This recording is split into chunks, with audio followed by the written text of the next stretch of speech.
Hello friends, मैं आपका mentor A.K. Singh और आज फिर हम अपने CTET के अंतिम रिवीजन को देखेंगे, यानी अंतिम 13 दिन के रिवीजन को देखेंगे। और हिंदी स्पेशल जो हम देख रहे हैं, यानी हिंदी में जितने भी आपके टॉपिक्स हैं जो बार बार आपको देखने के लिए मिलते हैं कहीं ना कहीं, और आपके जो कहीं ना कहीं आपके क्वेश्चन आने की संभावना है उससे देख रहे हैं। तो इसलिए चलिए, तो सबसे पहले क्या करना है, चैनल को सब्सक्राइब करना है आपको।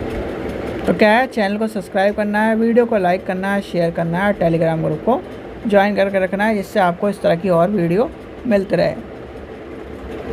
तो चलिए आज का सबसे पहला क्वेश्चन देखते हैं हम।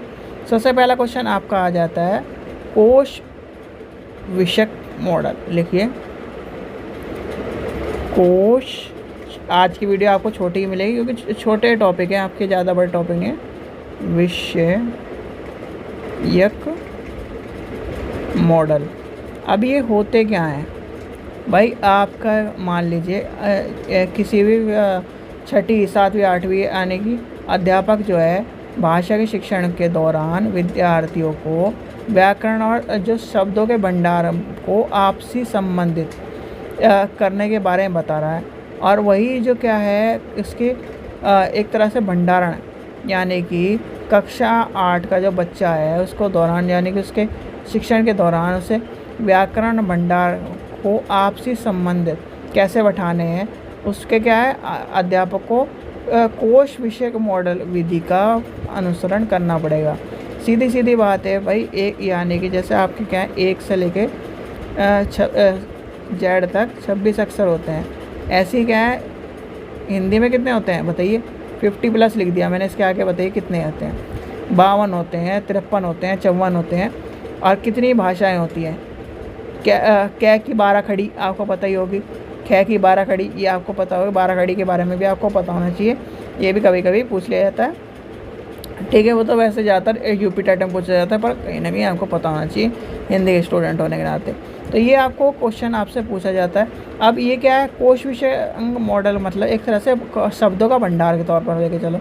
शब्द भंडारण में जब आपको क्या है किस ए, यानी कि जैसे मान के चलते हैं हम, जैसे RAM का पढ़ाया जाता है हमें बच्चे को, RAM क्या हो गया, राम हो गया। तो क्या है R मिला, A मिला और M मिला, तो क्या हो गया, राम हो गया। तो इस तरह से आपको पता होना चाहिए कोश विषय मॉडल में आपको ये सब चीज़ें आ जाती है। अब इसके अंदर क्या आ जाता है कोश, यानी कि और क्या आ जाता है, शब्द और संयोजन के साथ साथ विद्यार्थियों के दक्षता विकसित करने का पर केंद्रित होता है। क्या होता है, दक्षता विकसित करने के ऊपर केंद्रित होता है। और ये क्वेश्चन आपका पूछा गया है, तो इसलिए इम्पोर्टेंट भी लगा लो और आपको पता भी होना चाहिए। चलिए आगे चलते हैं। दूसरा क्वेश्चन आपसे पूछा जाता है, अनुकरण विधि का प्रयोग करने के संबंध में कौन सा सही, यानी कि एक तरह से क्रम पूछे जाते हैं और क्रम आपको पता होना चाहिए। जब अनुकरण विधि का प्रयोग करने के संबंध में सही क्रम आपसे पूछा जाए तो आपको पता होना चाहिए। सबसे पहले क्या आ जाता है, प्रत्यक्ष बोध। फिर उसके बाद क्या आ जाता है, अनुकरण। तीसरा क्या आता है, प्रतिपुष्ट। और चौथा क्या आ जाता है, ड्रिल करना। तो ये आपका कहीं ना कहीं इम्पोर्टेंट होता है और यही कहीं ना कहीं आपके जो क्वेश्चन है ये भी आपका कई बार पूछा गया है, तो इसलिए आपको पता होना चाहिए। और ये कई टैटों में आपको क्वेश्चन देखने के लिए मिलेगा, यानी कि CTET के अलावा आपको पता होना चाहिए बहुत से टैट में आपको क्वेश्चन देखने के लिए मिलेगा। जैसे आपका एक क्वेश्चन आ जाता है या बोलना किस जो है उसमें आ जाएगा वाचन या बोलना लिखा होगा, प्रक्रिया है। तो ये क्या है, यानी कि कौन सी इंद्रिय का यूज़ हो रहा है बोलने में, कौन सी इंद्रिय है, तो भाषिक, यानी कि भाषिक इंद्रियों का यूज़ हो रहा है। तो आपसे पूछे इसमें वाचन में कौन सी इंद्रियों का होता है, तो वो हो जाता है भाषिक इंद्रियाँ। तो ये भी क्वेश्चन आपसे पूछा गया है, तो इसलिए इस चीज़ का भी ध्यान रखना के ऊपर पूछा गया है। अब एक क्वेश्चन आपका पूछ लेता है, जैसे कि हिंदी में क्या है, हिंदी में इम्पोर्टेंट है चॉम्स्की। याद रखना, चॉम्स्की और पियाजे दोनों के ऊपर आपसे क्वेश्चन पूछा जाता है, चॉम्स्की और पियाजे। ये क्वेश्चन आपको पता होना चाहिए। भाषा यानी कि भाषा के बच्चे के समग्र बौद्धिक विकास के यानी बौद्धिक विकास से संबंधित पूछे तो कहीं ना कहीं पियाजे। और जो कहीं ना कहीं बच्चे के मानसिक विकास के में भाषा के अधिक एक तरह से यंत्र यानी कि जन्म के बारे में पूछे या इस तरह की चीज़ें पूछे तो आ जाता है चॉम्स्की। यानी चॉम्स्की के अनुसार बच्चे के मस्तिष्क में विशेष भाषा अधिगम यंत्र जन्म से ही होते हैं। तो कहीं ना कहीं भाषा संबंधित तो ये सब चीज़ें आपको पता होनी चाहिए। चॉम्स्की और पियाजे को पकड़ देना अगर भाषा को आपको नंबर 30-29 के आसपास लाने हैं तो भाषा में चॉम्स्की और पियाजे को जरूर पकड़ के लेकर चलना, क्योंकि इससे क्वेश्चन आपको बनते ही बनते हैं। और फिर ये मत कहना कि क्वेश्चन नहीं मिला, ठीक है। चॉम्स्की के ऊपर जैसे आपका चॉम्स्की के ऊपर आपका जाता है सार्वभौमिक व्याकरण की अवधारणा किसने दी, तो ये भी आपका चॉम्स्की ने दी है। तो इस तरह के क्वेश्चन आपको देखने के लिए मिलते हैं। जो मुझे क्वेश्चन याद आएगा मैं आपको बता भी दूंगा और कहीं ना कहीं समझा भी दूंगा, ठीक है। तो इस चीज़ का ध्यान रखना। ये 2 टॉपिक हो गए, आपको ये कितने क्वेश्चन करा दिए ये भी आपको पता होना चाहिए। देखो क्वेश्चन कराने का यानी कि मतलब तब होता है जब आपको कहीं ना कहीं उनका यूज़ करो। अब जैसे कि आपने पूरा रिवीजन कर लिया, आपने पढ़ लिया, सारे PYQ कर लिए, अब क्या कराया जाए, रिवीजन कराया जाए। और रिवीजन में क्या करें, मोस्ट इंपॉर्टेंट टॉपिक करा रहे हैं, क्लियर करा रहे हैं। तो ये आपको पता होना चाहिए, चाहे आप किसी भी टीचर से पढ़ रहे हो, ठीक है। टीचर जो पढ़ा रहा है वो सही पढ़ा रहा है, तो सही पढ़ा रहा है तो आपका क्या है, आपको फ़र्ज़ है कि उस टीचर की जो चीज़ें इंपॉर्टेंट चीज़ें आपको लिखनी है, आपको जो PYQ है वो करना है, सारी चीज़ें कंप्लीट करनी है। कोई भी टीचर जो करा रहा है वो जिस हिसाब से करा रहा है, जिस भी हिसाब से करा रहा है, आपको अपना चीज़ें कंप्लीट करके अपना एग्ज़ाम पास करना है, क्योंकि एग्ज़ाम पास करने का उद्देश्य आपका होना चाहिए। टीचर का उद्देश्य क्या है, बच्चों को पढ़ाना, ठीक है। जैसे पाठ योजना के ऊपर क्वेश्चन आपको मिलता है तो पाठ योजना का आपको पता होना चाहिए। पाठ योजना क्या है, पाठ योजना क्यों बनाई जाती है। पाठ योजना देखो जैसे अभी SST वाले बच्चों को मैंने पढ़ाया, पाठ योजना में क्या है, 2 चीज़ किया जाती है, एक दैनिक पाठ योजना और एक पाठ योजना, ठीक है। लिख लीजिए, नेक्स्ट पेज लेके चलते हैं। एक होती है पाठ योजना, एक होती है दैनिक पाठ योजना। दोनों चीज़ों का आपको पता होना चाहिए। देखो ये है आपका, ये चैप्टर 1 CHAPTER चैप्टर 1 है, ठीक है। चैप्टर 1 को आपने 10 दिन में पढ़ाना है, ठीक है। 3 3 6 9 1 10, ठीक है, 10 दिन में पढ़ाना है। तो क्या हो गया, 10 टॉपिक यानी कि 10 टुकड़ों में बांट दिया आपने।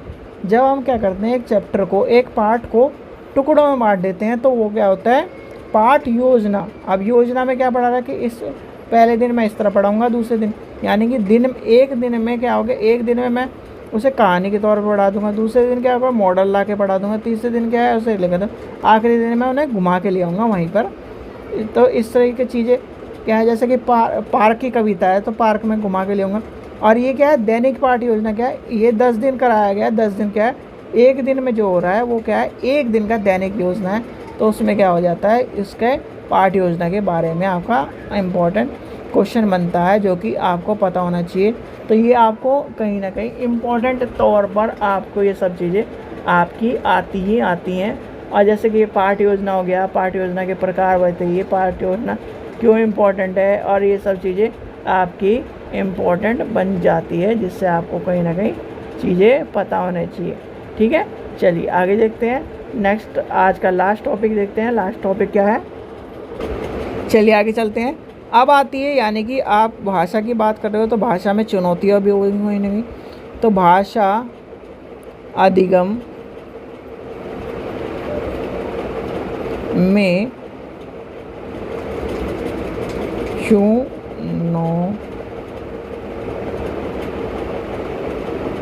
चुनौतीपूर्ण अवधि। अब ये क्या है, चुनौतीपूर्ण अवधि कौन कौन सी होती हैं। देखो जब बच्चे क्या होता है, बच्चे के जीवन में वह काल जब भाषा किसी भी अन्य समय की अपेक्षा अधिक सहजता से सीख जाता है, या इस अवधि में बच्चा क्या है, अधिक चुनौतीपूर्ण होती है। तो इस चीज़ के बारे में क्या आता है, उस अवस्था के बारे में आता है। यानी कि बच्चा क्या है, इस काल में क्या कर रहा है, भाषा किसी भी अन्य समय की अपेक्षा अधिक सहजता से सीखता है। तो कहीं ना कहीं ये एक चीज़ है आपको पता होनी चाहिए। और ये क्वेश्चन पूछा गया चुनौतीपूर्ण वाला, यानी कि भाषा की चुनौती, भाषा में कठिनाई, भाषा में यानी कि भाषा को आपसे क्वेश्चन घुमा फिरा के क्वेश्चन पूछ लेगा तो आपको पता होना चाहिए। अब क्या है, बच्चा क्या है, छोटा बच्चा क्या है, वो भाषा को नहीं सीख पा रहा। छोटा बच्चा क्या है, वो एक जैसे कॉन्सेप्ट है कि बच्चा क्या है, याद कर रहा है पर वो लिख नहीं पा रहा। तो लिखने का कारण क्या नहीं है, क्योंकि उसकी बोन्स कमज़ोर होती हैं। आपने देखा होगा कि छोटे बच्चे को क्या है, पेंसिल दी जाती है। क्यों दी जाती है पेंसिल? छोटे बच्चे को पेंसिल ही इसलिए दी जाती है क्योंकि उसकी जो हाथ की बोन्स होती हैं वो क्या होती हैं, कमज़ोर होती हैं, और वो कहीं ना कहीं पेंसिल को पकड़कर वो यानी कि वो इधर उधर हिला दे। आपका क्या है, आपकी बोन्स मजबूत हो गए तो आप क्या कर रहे हो, पेन को पकड़ के वो कर रहे हो। और यहाँ पर क्या है, बोन्स उसकी हल्की हैं, और कहीं ना कहीं यानी कि आपने पढ़ा होगा ना कि छोटे बच्चों में क्या है कि जब बच्चा पैदा होता है तो 300 प्लस उसकी हड्डियाँ होती हैं, तो वो क्या है, इसलिए धीरे धीरे जुड़ती चल जाती हैं, और वो कहीं ना कहीं पेंसिल पकड़कर जब लिखना शुरू करता है तो उसकी क्या है, बोन्स भी उसी तरह से चलती चल जाती हैं। तो इस चीज़ का आपको पता होना चाहिए, और ये क्वेश्चन भी आपका पूछा गया है, शायद यूपी टेट में पूछा गया, तो आपको ये भी पता होना चाहिए। ठीक है बच्चों, चलिए आशा करता हूँ आपको वीडियो पसंद आई। वीडियो पसंद आई तो लाइक करें, चैनल को सब्सक्राइब करें, वीडियो को ज़्यादा से शेयर करें। Thank you.